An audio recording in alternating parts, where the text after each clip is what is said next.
Yo! Video games.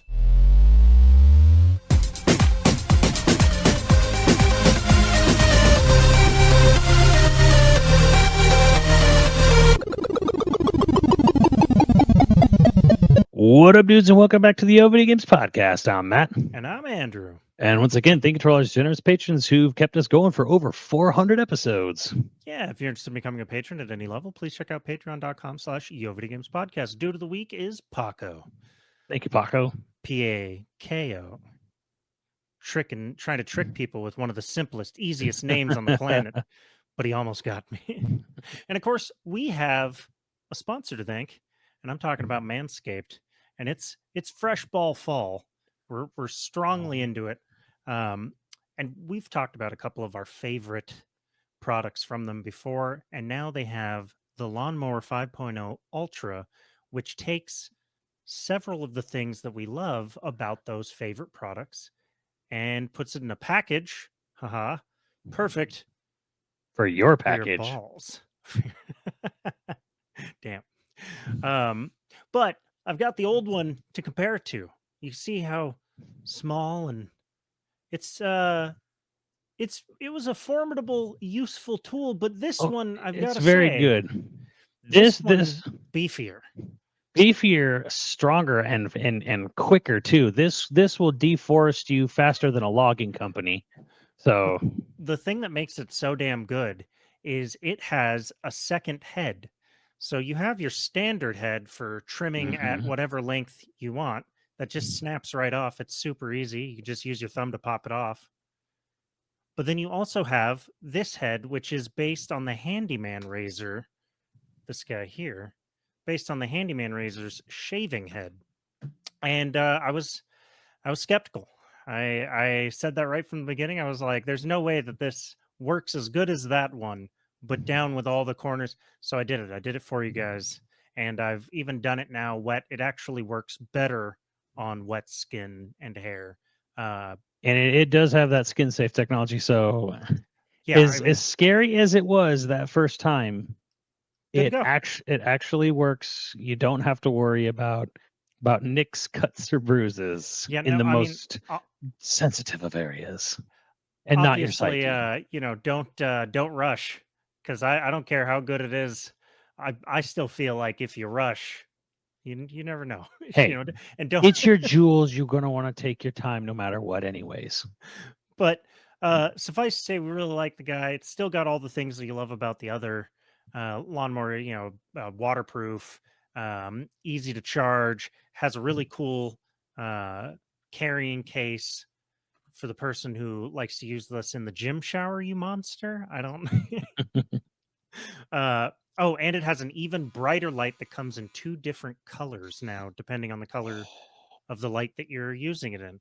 But And there's 2 switches now too, so you can actually differentiate between safety locked mode, mode or right. It really is. It seems like they're building more and more for travel, which I love. I think one thing that I didn't realize, like, I don't know, I shaved my head with the Handyman the other time, and part of me is tempted. I'm tempted to see.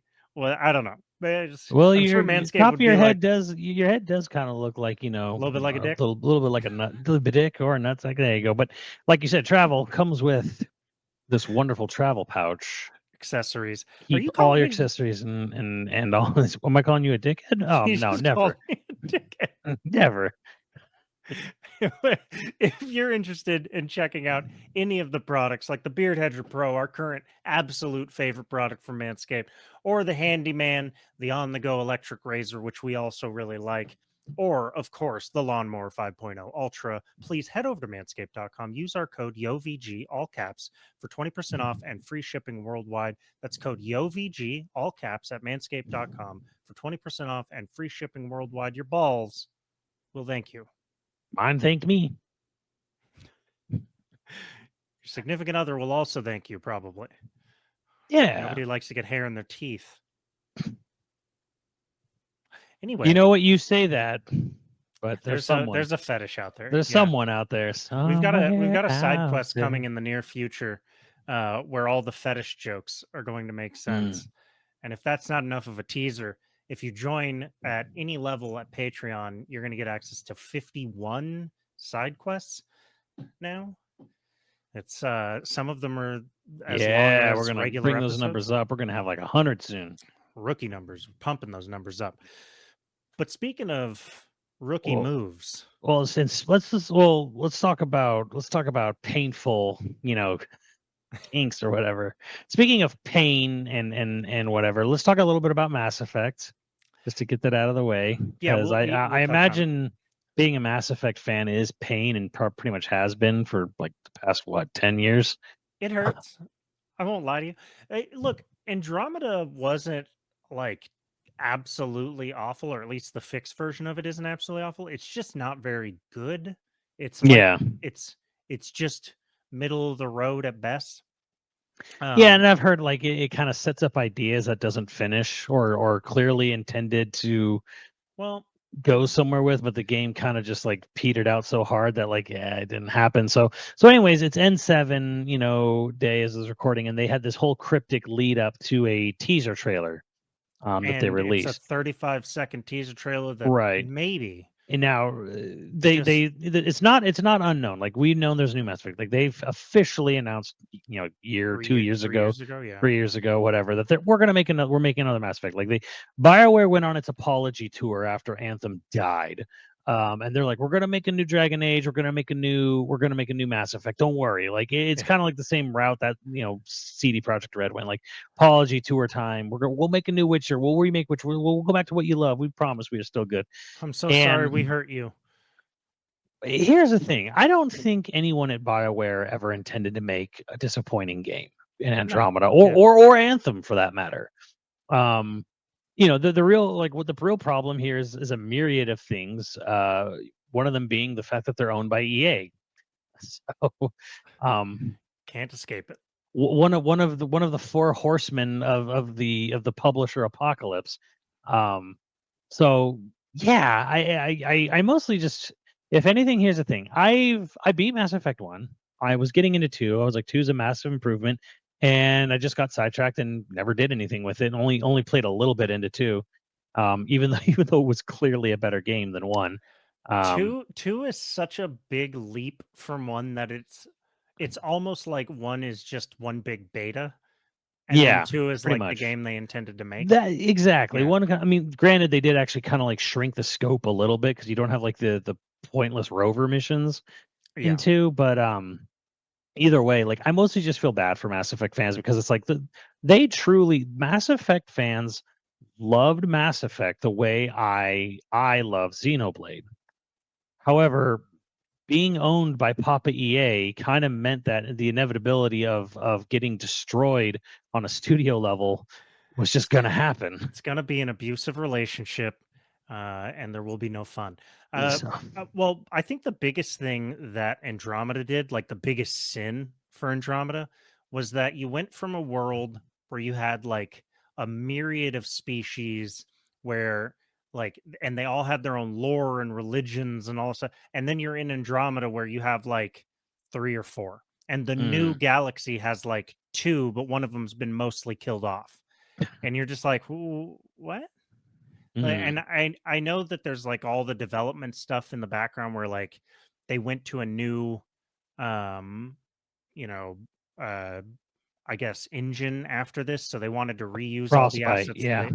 right, so they didn't want to like have to rebuild a bunch of new stuff, so they limited way down what they used. Still a bummer. And we're kind of avoiding talking about the teaser because there's really nothing to say. It's a 30-second teaser.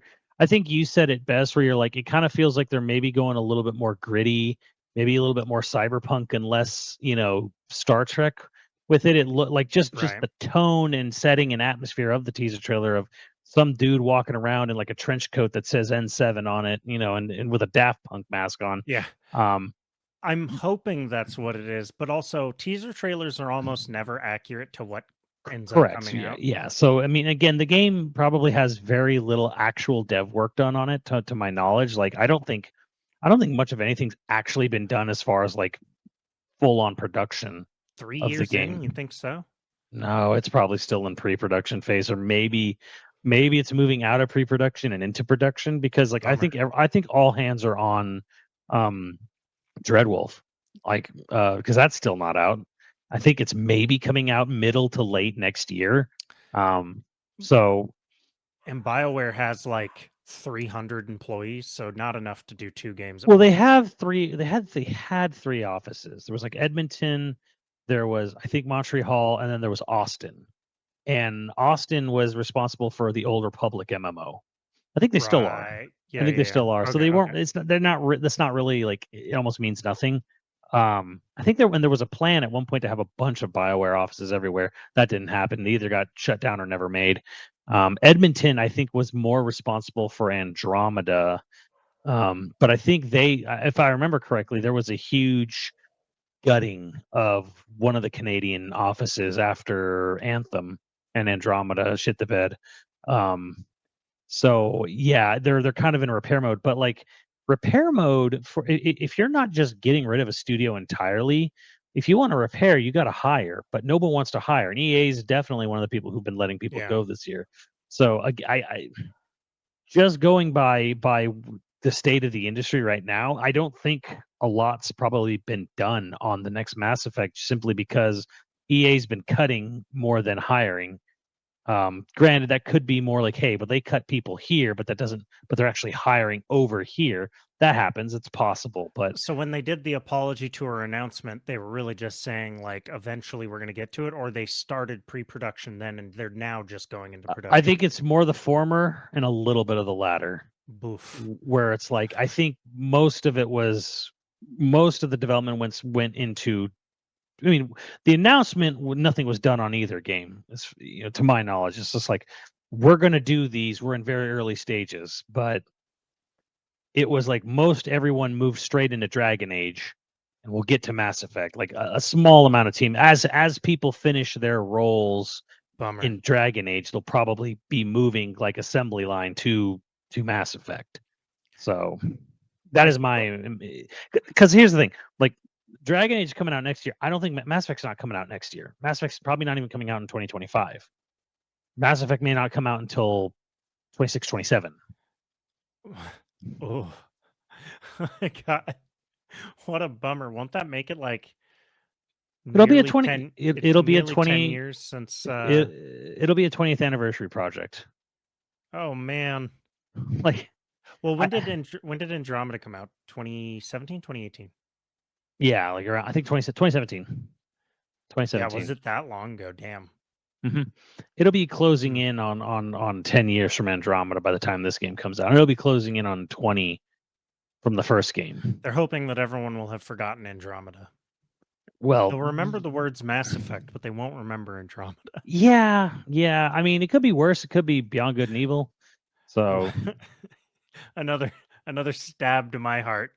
I, Just I, I guess the question I like, really have for people at this point in time is, if you're a BioWare fan or a lapsed BioWare fan, where is your morale and where is your faith in the project? Do you believe they're really coming together to really make a big, is this a big return to form? Or are you cautiously optimistic, or do you just like I don't even know anymore? Like, are you just sort of like on the downward slope? I'm like, well, I hope it's great, but I don't expect it to be kind of no, thing. Like, I'm cautiously optimistic. yeah. I feel like they're really going to go for it on I feel this. like they know they can't bum rush this, Right. They Yeah, can't they're going to have to go for it. it's not going to be something because Andromeda was rushed. Mhm. Like they know they can't do it. They do that again, and they might as well just shut down the office now. Um, so I don't know. I don't know. I think the other thing too. Well, actually, there's some poor lessons to be learned because Dead Space remake turned out very well, but Dead Space remake wasn't in development a extremely long amount of time. That's almost dangerous when Right. a game because I think Dead Space remake only had like 2 years of of solid dev time. It was quick. I also think for a remake like that, it's a little bit easier to do some of that. I sort of Mhm. hate it when people go like, "Look at how fast they did Dead Space remake or any remake, Mhm. especially if it's a pretty close one-to-one remake." I usually hate it when they do that because you already have all the roadmap and everything, and in a lot of You cases, you're have just all the art, all the right. design. You so much of the game is planned out, and like, and then it's just kind of like tweaking stuff. Now, granted, they added that whole ability to go around the ship at it freely in the Hmm. Dead Space remake, but it's not like they added a ton of new areas. Like, I'm sure there was some new areas, but it wasn't like we're building like, the I forget what it's called, the Ishimura. We're going to make the Ishimura like 4 times as big Right. as You're as not the building original. from scratch. Yeah. Um, and so it's not necessarily the same thing. It's still impressive that they did it that fast Hmm. and it turned out But as it good is as it kind of a did. dangerous precedent, because when someone Right. like that, okay, EA, I think Motive is the one who did it. And it's like, okay, well, that's just going to make EA think you can just pump out a high quality, well received, critical darling in 2 years. That's not how game development works. Yeah. Yeah. I feel bad for all those devs that are probably they're just under so much pressure right now. I don't Hmm. know.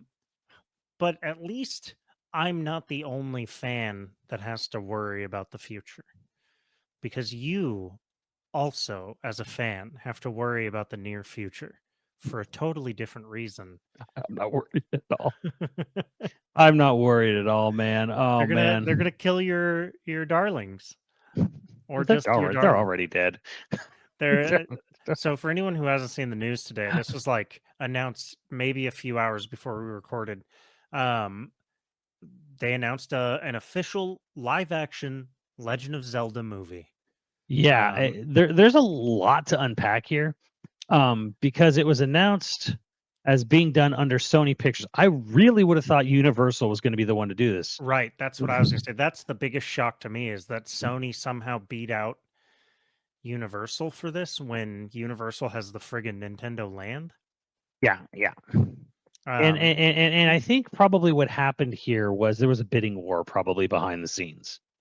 And mm, the weekend that the Mario movie came out, people were probably immediately talking and negotiating and doing whatever. right. And Well, so one thing that should be clear, um, Sony is only distributing, they're not producing. Nintendo is producing entirely. So Sony won't be involved except in distribution is my understanding. Mhm. Um, now granted it's a Sony producer that is coming on to produce the film. So I suppose that is, it's the same guy that I think did like Venom. Um, We're talking about Avi Arad, okay, who's yeah, his his producer role goes back extensively, all the way into children's television back in the early '90s. right. Um, you know, so just to sort of like go through it, he was involved in as an executive producer, anyways, for Marvel stuff before Marvel films existed. So we're talking a guy who was exec producer on Blade, X-Men, Spider-Man, yes, the Sam Raimi one, Hmm. but he was a main producer. That was executive producer. Main producer on Daredevil, Ang Lee's Hulk, Spider-Man 2, Sam Okay. Raimi, Now wait a second. Elektra. Ang Lee's Hulk doesn't deserve the hate it got. Uh, Ang Lee made a comic book movie in a comic book. He translated comic book style to film too early. People sure. weren't ready for it. If that style, how he pulled that off, came out today, people would have been like, "Oh, it's genius." Maybe. But he's been in comics for a while though.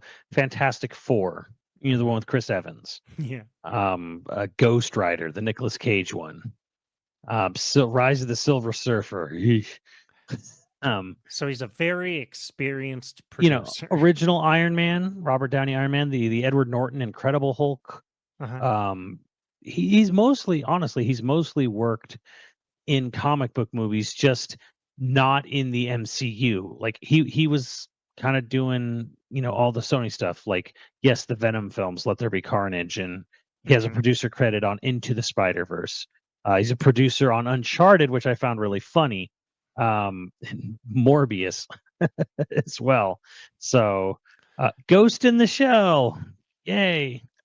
Okay, but also there's something that should be said here is like depending on what level of producer he is, like a producer in film, like just whoever's now put as the producer is actually more powerful than an executive producer. It's the Right. producer, executive producer, and like co-producer. So unless I said executive producer, he was producer on all that stuff I Right. listed. Like he was executive So producer those on were Far From his Home. films. Right. Like a lot of these are his films. So basically, I guess what I'm getting at here is he's a scattershot, like because we're talking someone who was just kind of involved in any Marvel property not owned by Disney. Because the Mhm. minute Disney took over, he was not involved. He was with Sony and he was doing the Sony pictures. Like so he's always been involved with like Spider-Man, Venom, Fantastic Four, Right. stuff like that. And again, like Uncharted. Not a lot of not a lot of stuff outside. Like he was exec producer on like the Pac-Man cartoon they tried to get going a few years back. But again, like when you step out, okay, what has he done outside of Marvel? And it's like he was the producer of Ghost in the Shell and Uncharted. So I he makes very middling, well-produced studio films. I think the better way to put it is he is their guy for taking properties, Mhm. especially highly visually produced or visual effects Right. heavy properties, and translates them into film. That's probably why he got the job. Because even if you're good at it, like even if you're a producer who is good at getting the best people for the project, like it's very hard to get those movies off the ground, Mhm. because if you can't visualize, like visual effects starts almost from day one in pre-production. They'll start Yeah. building the visual effects. It's the reason why Wes Ball probably got the job for directing. Mhm. He's a visual effects guy. Um, he did the Maze Runner and all that, and he's doing the Kingdom of the Apes. He's doing King of the Apes, which has me pretty worried.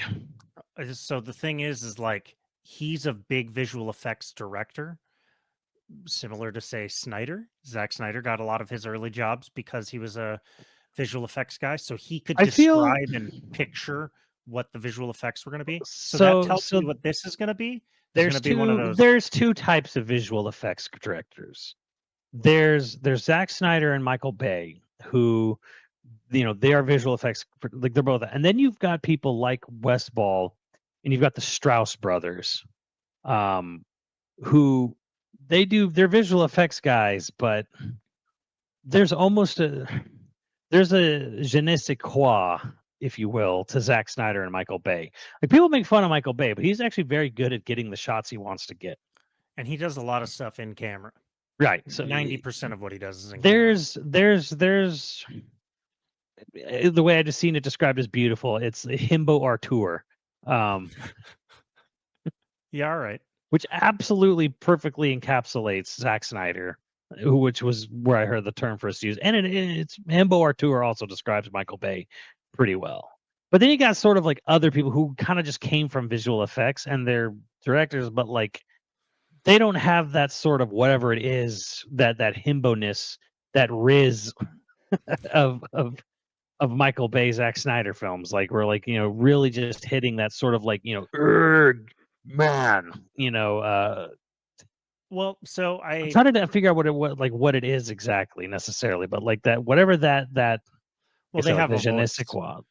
It's a Maybe it's voice. They have a maybe it's point of voice, view. yeah. They have a voice. Um, uh, One thing that I'll say, like I really don't know anything about Wes Ball, uh, which naturally makes me want to be on his side. I want him to succeed. Um, One, because he's a younger director. I think he's only like 40 or something like that. Um, but the Maze Runner films, if you've seen them, the visual effects in them, from what I remember, all solid. They look grounded, and like they're not bad movies. They're not like amazing movies, but they were from that generation of everyone wanted to have their Hunger Games. Right, yeah, that to me that's what it was. It was is Hunger Games. And the fact that he got 3 made and he was director for all 3 means that he's a competent director.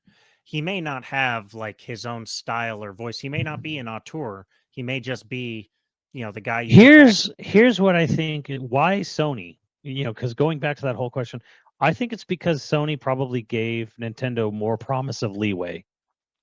And the result of having more leeway is getting someone like this director he's directed films, he's directed effects heavy films, and he's not going to be like, no, this is my vision. He's not gonna fight the rights holders much. Now that maybe is countered a little bit with Avi Arad, who people might argue that, like, oh no, Avi's a control freak. You kind of have to be dealing in those kind of movies. But I think there was probably something that went on here where whatever presentation, whatever negotiations went on between Nintendo and I imagine Universal would absolutely want to have been in the conversation making live action Zelda, to follow up Mario. But right. why did it go to Sony? I'm sure it's because Sony gave them a better deal, probably and probably more promises of autonomy, or we're going to listen, we're going to go with what Nintendo wants. Like, we're not going to fight them as much. My bet is that Universal wanted it to be animated Hmm. and Nintendo wanted it to be live action. Hmm. And Sony said yes to live action and Universal didn't. Because live I action was very weird. I'm actually shocked that they decided to do it live action. I think it's stupid. Like, first of all, my initial reaction is like, dumb. Like, should not be I live action. But I you, also you think the other thing is I bet Sony allowed what is it, Miyamoto and the other guy who's big into I think they allowed them co-producer status. mm. So again, in film, you have the producer, I and mean, then you have Miyamoto is executive listed as producer. producer on the Mario Brothers movie. Right. And so is he executive producer or producer? I think he's producer. Yeah. So what I think is that because it was animated, I think he was allowed to like produce. Yeah.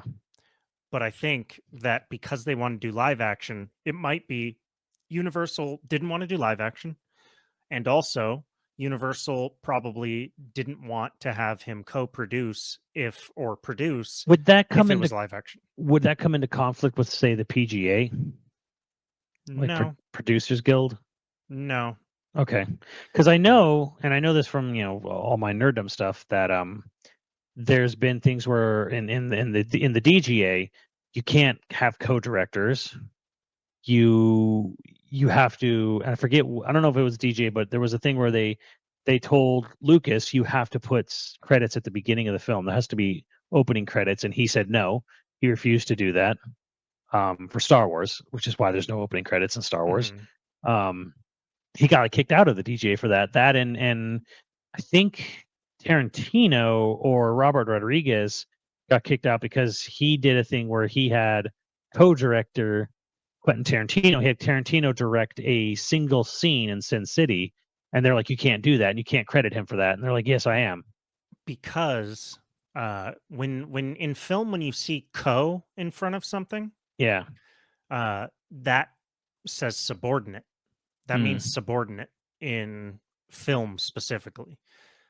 So to give him a directing credit or to try and say give him a co-directing credit means that Tarantino is owed certain dues or owed certain amount of money and then owes the DGA dues. So they were arguing not to fuck with crediting, probably. Yeah. Yeah. I'm not entirely educated Well, on that. Sin City, he listed it as a special guest director. Yeah, that's not a real credit, and Yeah. it's the DGA trying to keep like a legitimacy to crediting Mhm. because a lot of what they fight over and a lot of how people get paid in any of the guilds is based on how you are credited. Um, Yeah. but Yeah, I don't know that and that goes specifically, into but other weird things where, like, it's long been rumored forever that Spielberg directed a scene in Return on Revenge of the Sith, and for years people were convinced that it was the Opera House scene where Anakin's talking to Palpatine and he tells him the Darth Plagueis story. maybe. And it turns out it wasn't even that; it was literally the Order 66 scene where, like, they just start killing all the Jedi and all these different planets. That was the sequence Spielberg directed. I mean, though, if you think about it, that is the one that makes sense. for Spielberg having directed it. It does, because Spielberg, when dramatic shit is going down, Spielberg actually has a pretty good eye for where the camera should be, and it's usually opposite of what you think. Hmm. I remember a very specific story about this where I think it was Tom Cruise was saying it, where he learned from Spielberg when they were doing War of the Worlds.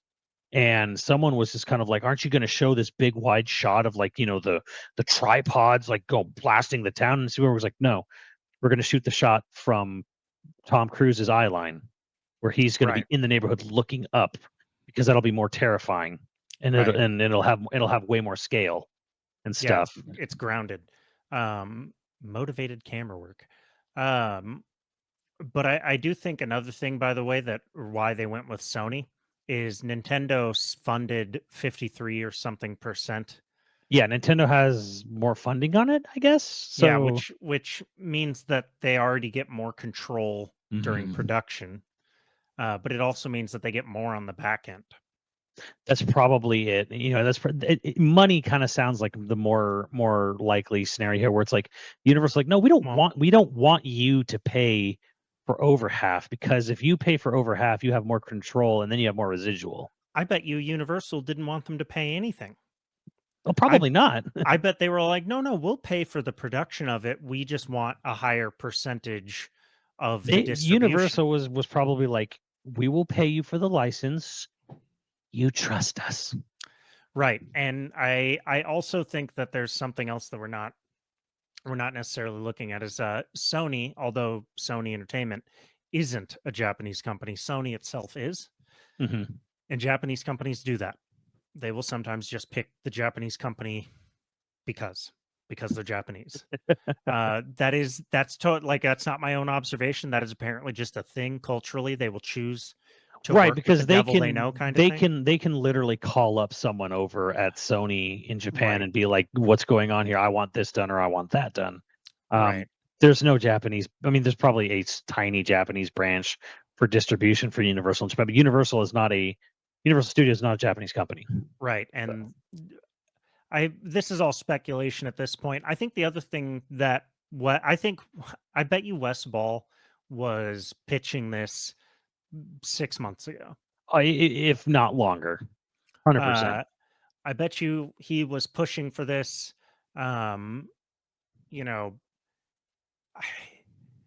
who knows exactly, because he's a visual effects guy, his pitch might have had finished looks. Like he might have been able to show artwork of what he wanted certain things to look like because he's a visual effects guy. He Yeah. knows the animators that, um, again, I don't have anything bad to say about him as a director in the same way that I don't know enough. Like I'm not a big enough fan of his Well, films. here's the crazy thing: is he only has the 3 Maze Runner films under his belt as director. Hmm. And he's done he's done 3 shorts, 3 full movies. He's been way more accreditation in art department, because again, he's a visual effects guy. He worked on Star Trek, reboot, and random other things. But like the Star Trek reboot being the biggest one. Right. Um, but like he's relatively unknown. By the way, he's older than us. So just so you know. Yeah, he's like Um 40 something, right? Or he's 40. mhm. He's a relatively young guy for the job that he's getting. Yeah, he's well, I guess so. He's 43. So the thing that I'm going to put in perspective is he made 3 feature films that were all international blockbusters, blockbuster budget as far as I know, and they were all profitable, Mhm. I think. Well, they were big films. Yeah, like he stepped into a very like that's a difficult thing to do. Big enough to have made 3 of them. Right, it was a franchise and he helmed every single film in the franchise. Mhm. That's there that means that he's good at what he does. Whether or not he has the style or panache that people will want from a Zelda movie, the thing that you know for a fact is going to happen is that the Zelda movie will finish on time and on budget. He's proven that 3 times with 3 big movies. Mhm. It will have a consistent visual look because he's a visual effects guy, so you won't have to worry necessarily about as much as you would with someone else, say, about shoddy visual effects, because he's probably going to prioritize those. And it's going to be of a consistent quality. Now, granted, is the script good? Because a bad director can make a good movie out of a good script. That's where This it really comes script in. is gonna be shit. Well, then you can't necessarily hold him completely responsible here. I'll hold him because when someone dug up his tweet from earlier this year where he was raving about Tears of the Kingdom, and what I made me laugh initially out loud was he was like, "Oh, like this game is great, there's so much other blah blah, great story," and I was like, "Oh no, we're in for a bad time." No, if he was pitching, how early in the year? May, like when the game came out. Yeah, if he was pitching at that time, like there's no way in hell he's going to say anything but how wonderful the story is. Sure, but he could have just not said anything about the story and talked all about all the other things, just listed all the other things he listed and never not mention story, just not mention that. But like the fact that he did was just like, okay, we're Yeah, in for a good time here. he wants the job. But it he's gets gonna... better. It gets better, Andrew, because of who's writing this film. Fujibayashi? No, Oh. it's Derek Connolly. Derek Connolly. Wait, what did Derek He Connolly is do? Colin Trevorrow's right-hand man. He wrote all 3 Jurassic World movies, Monster Trucks, and still has creditation on Rise of Skywalker. Well, I mean, yeah, okay. They got a blockbuster writer. Well, the thing is, he almost works almost exclusively with Colin Trevorrow. Well, you know what that means? It's weird because it's like, okay. Well, the other thing is he did the screenplay for Kong Skull Island, which probably I would say is his probably best work on here.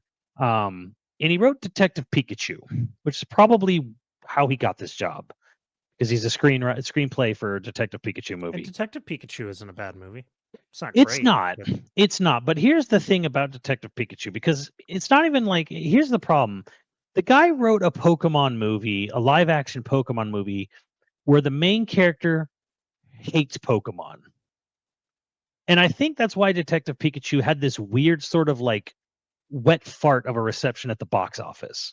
Like for how big the brand is, the fact that it didn't beat the Sonic movie, the live action Sonic the Hedgehog movie in sales, even though Pokemon massively outsells Sonic, I think speaks volumes in a way because, yeah, you made a Detective Pikachu movie, and the movie was fine. Actually, didn't mind it too much. Actually, I didn't have a problem with it per se, but like there was something on reflection when I saw, I was at a friend's house and they're playing it for their kid, and I was like, there's something odd about this movie. Why did you make a Pokemon movie where the main character hates Pokemon?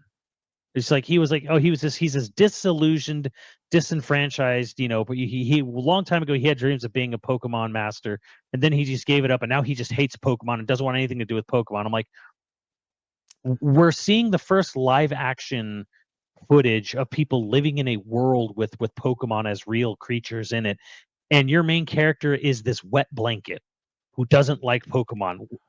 That seems like I feel that's a weird angle to go, and kind of maybe a reason it didn't connect with as many people as it probably should have, considering the property, the IP we're talking about here.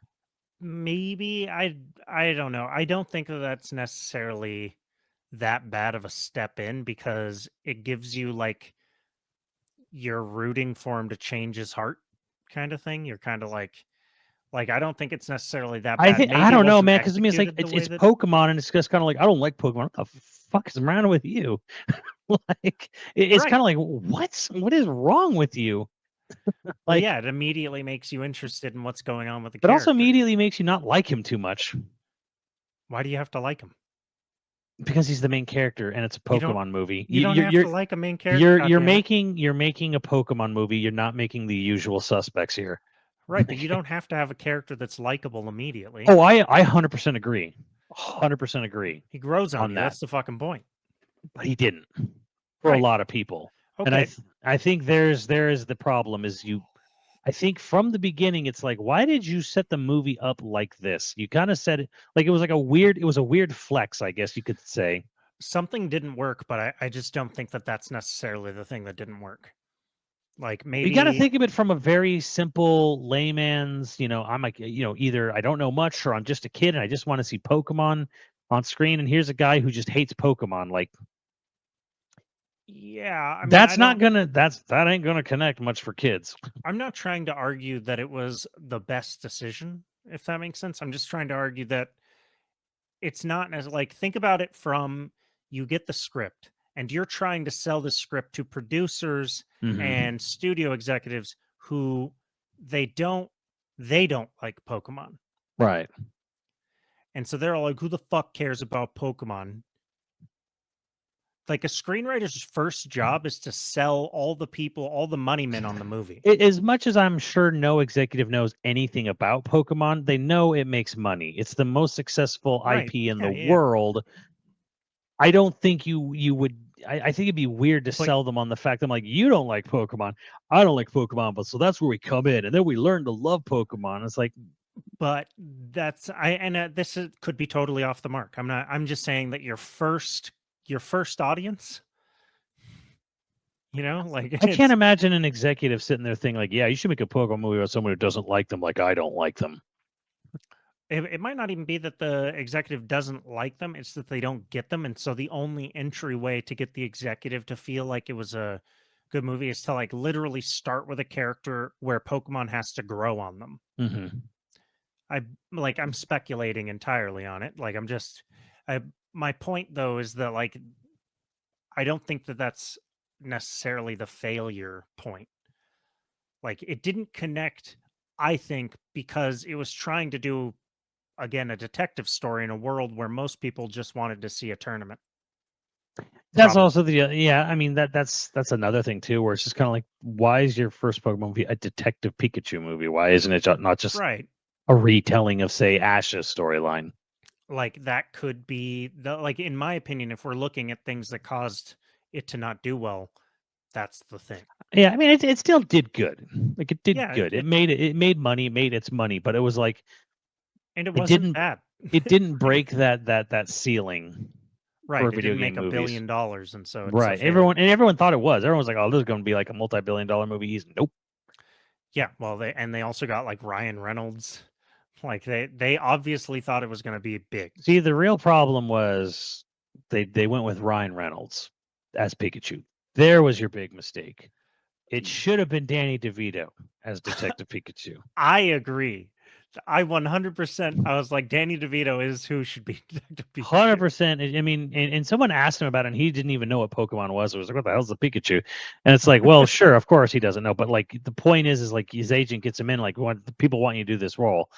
It should have been Danny DeVito. And he would have been totally down. When you get to the end of the Yeah. movie and you find out why it was Ryan Reynolds, it's like, oh, okay, because Ryan Reynolds is the dad, and Right. oh, okay, obviously that wouldn't work with Danny DeVito, but like, It could have. It could have worked. I don't give a fuck. It's the power of imagination, guys. Okay. Make I'm him just grandpa saying. then. I'm just saying, yeah, make it a grandpa. It was a mistake. It was a mistake to not cast Danny DeVito. But going back to the writer specifically, when a writer works with a director a lot, Mm-hmm. usually it's because they both like either the writer is good at taking the director's ideas and putting it to paper, Right.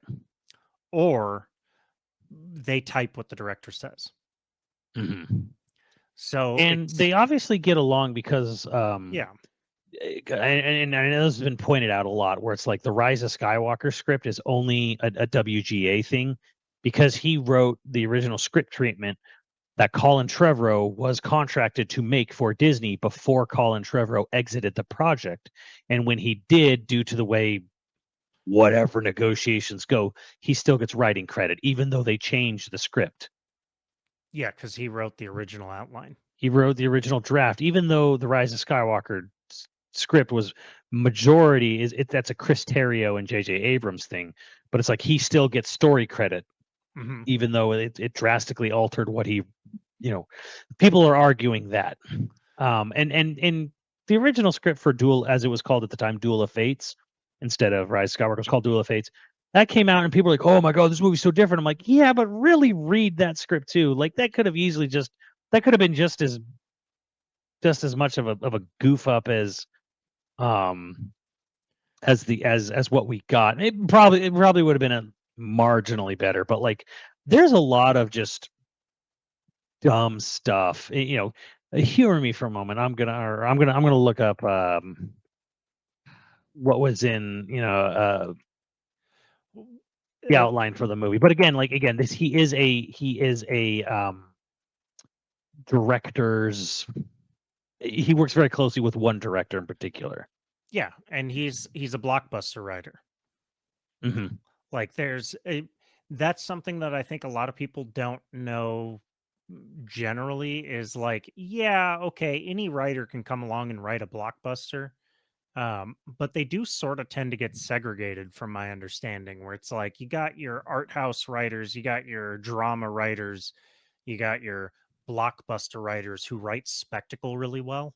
Hmm. Um, you know, I don't know that it's anything kind of official. I've never heard of that, but I do know that it is. They sort of tend to get separated into, like they're not. He's not going to suddenly turn around and write the next There Will Be Blood. Like he's not going to Right. do a character expose. He's going to write blockbuster, um, sort of, I guess what's spectacle movies. Um, and he is good at it. I mean, there's a lot of good spectacle in all the movies he's written, but obviously he can write movies with heart because again, Detective Pikachu has heart. You can argue about how Hmm. effective it is, Yeah. but Right. it has Yeah. heart. Um, I don't know. I'm just like I'm sort of I want to give both these guys a benefit of the doubt. One, because they are technically being produced by Miyamoto. Like Yeah. they're involved. Now, granted, they're co-producers, so they're subordinate in a way to Ari. But again, that's a dude with a track record of finishing a movie, and those movies are mostly polished. Right. Like of all the movies that you named, I can't think of one that is poorly finished. That Aria Ari Arad or Arad? Avi Arad. Avi Arad, yeah, Avi sorry. Arad. No, they're finished movies. In Yeah, in that in that sense, I mean, who releases an unfinished film? a Um, lot, a lot of people. but I mean, well, unfinished in what sense Look at exactly? Thor: Love and Thunder. The CGI in that is totally and utterly unfinished. Okay, so you mean like, well, Like they are finished to a polish that you expect from a Hollywood film. mostly. I think you could start arguing that some of the Tom Holland stuff started to look a little iffy because those were being brushed under the Marvel movie deadline. Okay, totally fair. But But like that's because they're crossing over into that territory where they're co-productions with MCU films and they start having to follow the MCU's timeline of like right, rush it.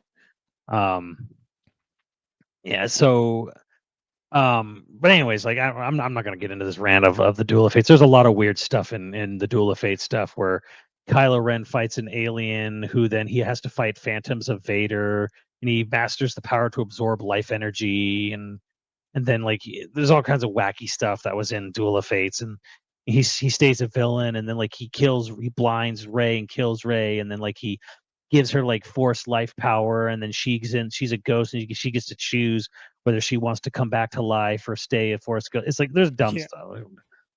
Okay, that was in Duel of Fates. So all that being said,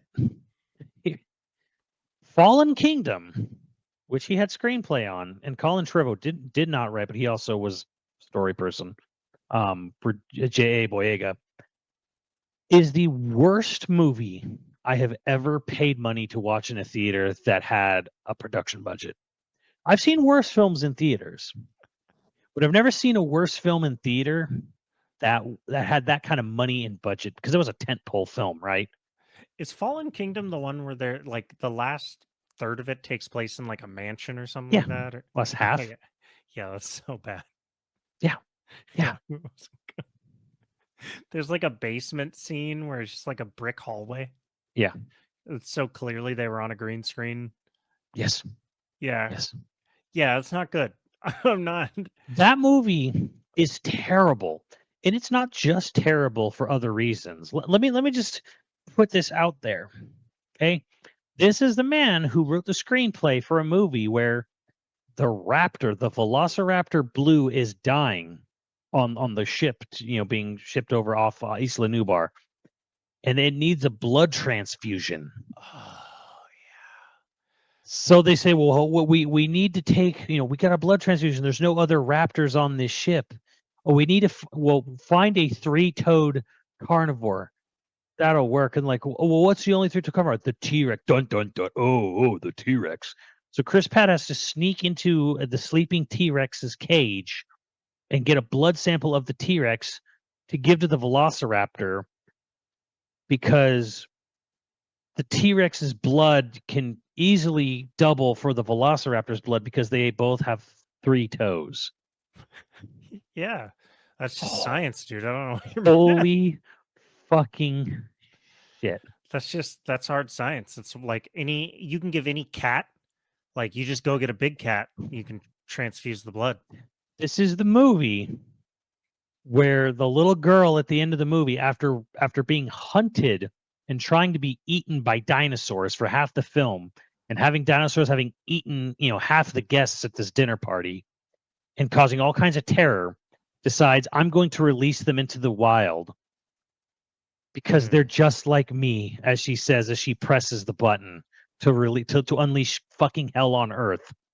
Yeah. At the end of the movie, because she finds out she's a clone of her mother, and then she doesn't want the dinosaurs to die, so she releases them into the wild to cause all kinds of havoc. And the main characters just stare at her and nod. They're just like me. Yeah. This is the Yeah, guy it's, writing your Zelda movie. This is the guy who, in a scene in the movie, somewhere someone wrote, okay, so the main big bad hunter, who's a mean guy who captured the dinosaur, sees all the rich people running out of the mansion in terror because the Indoraptor caused all panic. Now, remember, the Indoraptor is like the Indominus Rex, but it has raptor blood. Yeah. If you remember the Indominus Rex, it was a T-Rex, but it had I want to paint a picture. raptor in it. That was the big twist, remember? That's how they made the Indominus super scary in Jurassic World 1, which he also wrote. I want to So the big twist is now we're going to have a raptor that has Indominus, which is a T-Rex that had a raptor. Now, I'm not saying this is true, but I'm going to paint a picture for you. It's 3 a.m. This is your 3rd round of free rewrites. You just want to get paid. You've smoked 6 packs of cigarettes. You're half a fifth of whiskey down, and you get the last note, and finally they'll take it. And the guys are like, well, we really want an ending where the girl releases the dinosaurs. And you're like, that's the dumbest thing I've ever heard. It's just the shittiest idea. I hate it. I'll do it. Just pay me my fucking money. What about the part? Just... Okay, but again, what about the scene where the big mean hunter sees all the rich a-holes running out in terror, walks in and sees this super messed up Indoraptor in the cage and goes, oh, you know what? It'd be a great idea. I'm gonna start pulling some teeth out of this thing. Goes up with a pair of pliers to this sleeping Indoraptor. And when he's walking into the cage, the camera pans around and the thing literally opens an eyeball and grins like a Looney Tunes cartoon, and then closes its eye again, waits for him to start trying to pull its tooth out, and then eats him. That's just good filmmaking. This is your writer for Legend of Zelda. That's just good filmmaking. I don't know what the plot. I didn't see Jurassic World Dominion, but the main plot of Dominion was that they were going to take dinosaur DNA to make dino crickets who were going to eat all the other farmers' crops except the one corporate farmer was the plot was to literally build dino crickets to eat all the food crops except for the one company that was in control of the dino crickets, so they could be the main sole food supplier on the planet. That was the plot of Jurassic Park Dominion. Someone said, how are we going to finish up the Jurassic Park saga, the 6th film? We're going to bring Jeff Goldblum Damn. and Laura Dern and Sam Neill back. They're going to all be back. They're going to have major roles. What's the plot? Crickets. Crickets are eating food crops. We have serious farming corporate espionage. That's where Jurassic Park should end. This is your writer for The Legend of Zelda. Look, I'm trying to give the guy the benefit of the doubt. No, there's no benefit of the doubt. This movie is going to be a train wreck. It's going to be a glorious train wreck. I'm going to be there for it. I'll be there for it opening night. This movie is going to, at most, be middling. But it is going to be. They could not have picked a more hilarious choice for their screenplay writer. Like, let's spend the last 5-10 minutes of the episode talking about which game do you think it's going to be, and why is it going to be Ocarina of Time? It's probably going to be Ocarina of Time. Okay. It's probably I don't know. Who knows though? Because again, it could Minish Cap. It could be a Breath of the Wild or Tears of the Kingdom style. It's going to be Skyward Sword. They're going to do Skyward Sword. I don't think it'll be Skyward Sword because Skyward Sword probably requires more budget than they want to deal with. Probably. Why? It's all going to be green screen and. That's true, but Ocarina is easier in a way because it's very much just like kid from the forest comes out. Oh, there's this kingdom, and he has to get this MacGuffin from the bad guy, from the desert. Now, what I don't expect from the writer of fucking Fallen Kingdom to have any sort of nuance here, and it's in how they go about handling the big bad in this is going to be very interesting. Are we really going to have the pale skin, blonde-eyed, blue-haired white kid come out and meet up with the blonde-haired, blue-eyed princess and save her kingdom from being overthrown by the evil brown man from the desert? Yeah, no notes. That sounds exactly correct. Because in the hands of a skilled writer, there would definitely be subtext there, in which I've always argued that the subtext should be that they created their own monster by ostracizing and exiling, the Gerudo tribe to the desert, and it should absolutely like what Zelda should be: Kingdom of Heaven in a fantasy setting. What Zelda won't, what it will end up being, it's going to be Dungeons and Dragons, the first one.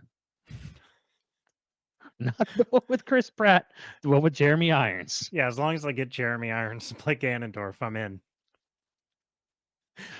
So, if they do Ocarina of Time, there's going to have to be someone who comes in and says, you probably should think about how we cast the bad guys in this movie. I love which that is you said why Chris Pratt, by the way, when the good D&D movie is Chris Pine. Chris Pine, that's right, Chris Pine. It's hurtful, really, because we all know. I'm sorry, Chris Pine. He's the best Chris. He is the best Chris. He's got the best jawline. He's the best Chris for a lot of reasons. Right, Chris. Whatever. Mario movie on the brain, I guess. Whatever. Chris Pine, best Chris.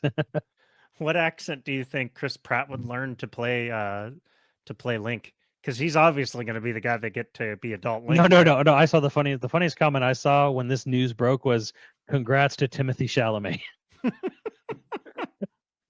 Oh shit! Because he can play both. He can play young Link. That was just the comment, like, "Congrats to Timothy Chalamet." Who would you cast as young Link or who would you cast as adult Link? I don't think they're going to do a split timeline. They're just not. I think it's going to. I honestly think it's going to be more Breath of the. I think it's very likely to be based on Breath of the Wild. Ugh. You don't have, because then you have no weird racial casting you have to worry about. It's just an evil cloud. That's like an evil force, a presence. that he has to like overtake or something. What'll more than likely happen is it'll be I don't know. But what about my non-binary Princess Zelda Chic? Would Sheik be in the movie again? If the Ocarina seems like Come the easy one on. to adapt, but they're probably going to have to rethink the casting of the characters of well, just if you want to avoid that really awkward conversation that will entail. Again, which I don't expect to have any nuance or thought put in from the guy who wrote Fallen Kingdom. I don't know, but this is also the guy who wrote Detective Pikachu. Yeah, Link will be like this bitter, hateful. Link will be played by Danny DeVito. He Like, will right some wrong. You'll write some. Danny DeVito will be like, "Hello." He's got the height. I would if they could get him to play anybody in that movie just as a reference to Detective Pikachu. Oh my I'd love god, it. yeah. He should be the guy running the bomb chew bowling. I know it was a girl He's in the great Ocarina of Deku Time, but Tree. oh my god. Link, you gotta listen to me. You gotta go to Hyrule. You gotta start blasting. What? All right, we got producers to thank. Again, if you're interested in becoming a patron at any level, please check out patreon.com/YoVideogames podcast. Dude of the week was Paco. Thank you, Paco. And our producers for this episode are Mutton Chops Johnson, Scrunami, Koroi35, Hyper Viper 89, and Ziggy Z. Thank you, dudes. We'll catch you next time. Later, dudes.